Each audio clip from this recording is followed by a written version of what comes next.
Welcome back. I'll have an important announcement to give you first. My battle analysis for Narnia versus Alvin and the Chipmunks. I'm waiting until I'm done with all my videos now. I know I told you it'd be coming out pretty soon with the first movies, but I think it would build up more suspense if I just did it at the end. So just want to get that out of the way. Anyway, Alvin and the Chipmunks meet Frankenstein. Let's hit it.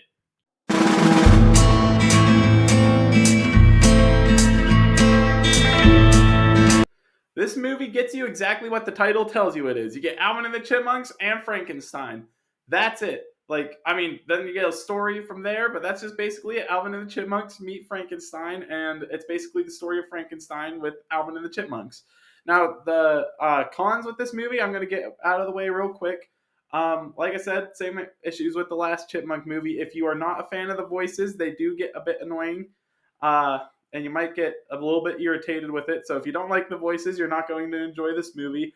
But if you don't mind the voices, like I don't mind the voices, I think it's honestly pretty fun. And it's definitely one to check out. I honestly enjoy this movie quite a bit.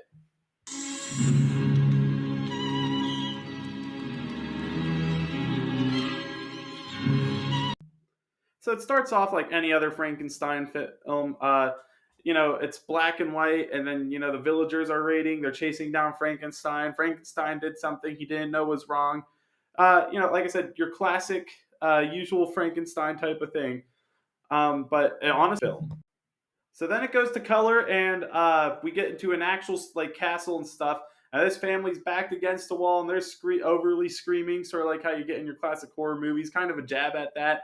And then the guy who's in the Frankenstein costume trips and falls over. His head falls off, and then the mom's like, "That wasn't scary at all," to like her kid and stuff. And they're like, "Well, let's get out of here. This place is lame. We don't need it." And with that, the boss walks in and tells the guy who was in the Frankenstein outfit that he's just not scary, and he's hired a scaring expert to improve the park because it takes place in like a Hollywood theme park, and so anyways, like I brought in this scary expert. We don't need you anymore. You can go back to playing this annoying squirrel, which is the mascot for the thing, and he comes in like just little tidbits throughout the movie of just this really annoying squirrel. Watch the electrodes! I'm bringing in a monster expert from Europe. He's going to make this attraction the terrifying experience our public expects it to be. Yeah, but what about me? I don't have insurance. You're going back to your old job. Not Sammy Squirrel! America's wackiest cartoon rodent. Main entrance, be there. Now for the main attraction, the thing you came to see and the thing everybody else came to see at this park. Alvin and the Chipmunks are performing, and that's whenever they finally enter the movie, and they sing the song "Things Out There." So they right after he scares the ugly child, Theodore immediately suggests that they go to the snack bar because he's hungry, and Alvin tells him no, they're going to Dragonland. That's apparently the best ride in the entire park, but it's too far away. So Simon tells them that it's too far away before they can go there and get back for their next performance. But Alvin, being Alvin, decides that they're going to go and do it anyway. And then we get introduced to the best character in the whole movie once again. He already was in it for a second, but Dr. Frank.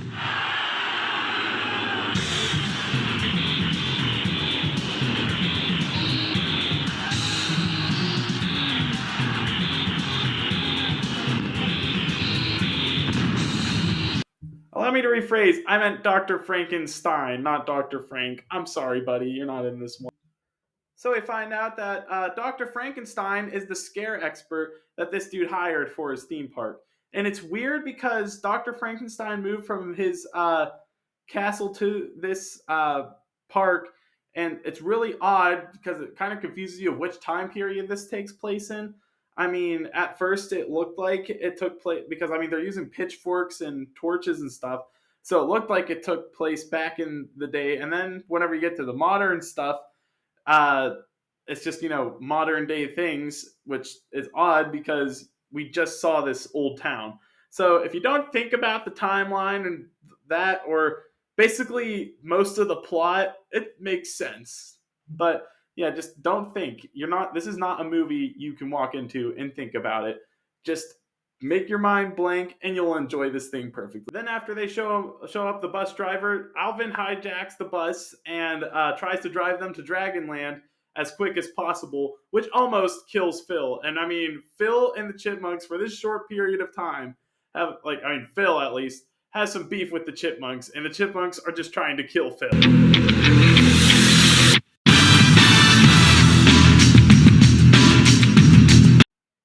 So after all the bus shenanigans, the Chipmunks disappear. We don't know where they go. Cuts to Dave on a phone call, and it turns out the Chipmunks aren't back for their performance. They're lost. They don't know where they're at. So Dave decides he's going to go to the park and see if he can find them. It's nighttime now, by the way, and Frankenstein is. So after Dave and Frankenstein start talking, Frankenstein's monster is still chasing the Chipmunks around, and they decide to go on. They decide to hide in a few different places, and one of those places they finally get to is Dragonland, which he sees the ride, and Alvin's like, "Hey, let's hop on the ride. He can't catch us if he's on the ride." And Simon says, "As you know, like, that's a terrible idea. You just want to go on the ride." And yet, you're correct. It's probably the only way we're getting away from this thing. So they hopped on the ride, and Frankenstein's monster ended up following him. He held on to the back, and off they went. And then they had this intense roller coaster chase, and Theodore's teddy bear gets taken by Frankenstein's monster. And basically, in the end, Chipmunks get away, Dave gets away, and they all end up at home at the same time. And then they're all in trouble. And Dave, of course, punishes them while they're on the couch. Tells them to go to bed. That what they did was wrong. And then Alvin, of course, tried to tell them, well, there's a big, giant, scary monster. What were we supposed to do? But Dave was just not having it. He's like, I've had enough about monsters and all this other stuff. Just go to bed. I gotta go and try to save your careers. So that's what they end up doing, and they start talking about it amongst themselves while they're in the room. They're like, so what if that monster finds us here? What if it gets here? And then they sing a song about it called If a Monster Comes in My Room. And the thing is, a monster does end up finding them because Frankenstein was sniffing the bear and apparently is able to track them down like a bloodhound and followed them all the way back to the house. Okay, so I've been trying to keep it even. I meant Frankenstein's monster back there. If I say Frankenstein, just no, I could sometimes mean the monster, depending on context. Hopefully you can use your context clues. I'm really sorry. Frankenstein's monster was the one that tracked them down. Even though, I mean, Frankenstein probably could do it with that big old schnoz he's got on him. Anyway, they find out that the monster is actually really nice. Well, Theodore finds it out. And then, because he's the only one who sees the monster right now, the rest are still sleeping. But in the morning, when they wake up, they find the monster's in there too. And before they are able to smack him, Theodore tells him, don't do it. He's actually really nice. He's my friend. He's a nice monster. And then they're all fine from there on out. But then Dave starts to come up the stairs, so they slam the door. And since Dave says, well, I guess they're still mad at me, I won't be able to go in. He just tells them, hey, I'm going to go try and get your jobs back. I'm going to try and get your premiere back. And so they'll let you perform again and apologize to them. Just don't get into too much trouble. And then he hires them a babysitter. And you know which babysitter he's going to hire. That's right. She's back. But she's gone as probably about as quick as whenever she appeared. Because then the Chipmunks just shove her outside and tell her, hey, Dave actually wants to spend some more time with us and actually decided to stay home. So you can just leave. And then they shove her out the door and slam it and just hope she leaves. Yeah, Miss Miller is not in this movie for a whole lot. Sad, I know.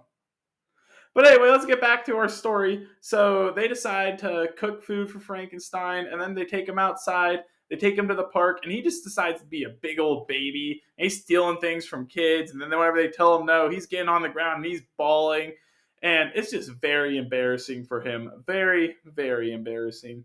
But they start to teach him, you need to share. And then they sing a song about sharing. Spend the whole day with Frankenstein's monster and just have a grand old time. And then they teach him about all kinds of life lessons that he needs in life. Of course, like I said, they sang the song. And whenever they get back home, they just talk through the door. They make Dave's favorite food. And while he's eating it, he tells him he got the premiere back. And while they're talking with him, they're outside, and they're talking to Dave, and then whenever they turn around, Alvin's gone, and all that's left is his cap because Dr. Frank took him.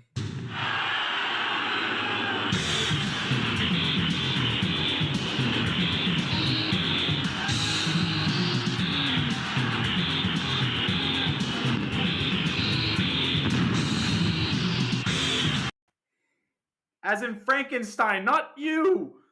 Frankenstein, jeez. The costume of that squirrel he absolutely hates. I mean, throughout this movie, one thing is clear: Frankenstein hates that whatever the flip his name is, the squirrel, and just can't stand him. And now he has to play him forever because that's what he gets because he's a villain, and villains don't get happy endings. But it's from there on out, it's just a great movie all around. I mean, it's funny, it's smart. I mean, sure, like some of the songs aren't great, but other ones are pretty good. I mean, this is my favorite Chipmunk movie so far of the two I've watched. I think it's better than the first one. I'll definitely check this one out if you're a Frankenstein fan or if you're a Chipmunk fan. But all around, I would give this thing I'd give it a B. I'm gonna start ranking these, by the way, A, B, C, D. I'd just give it a B plus. I mean, it's a great movie. There's nothing super special with it. That's why it is a B. But honestly, pretty solid. Anyway, that should about wrap it up for the day. If you have any movies you want me to review, I will be getting. I'm creating a chain right now.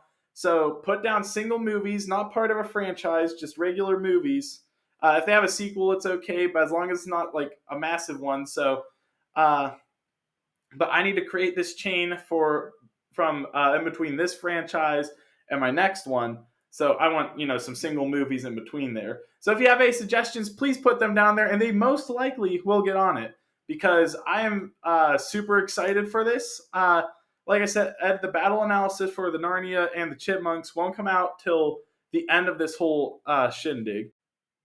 That's about it for today. Please hit that like and subscribe button, and have a great day or great night or great afternoon. And if you are on the toilet, it's time to wipe. I'm Roman Ritchie, and this has been a Random Ritchie Review.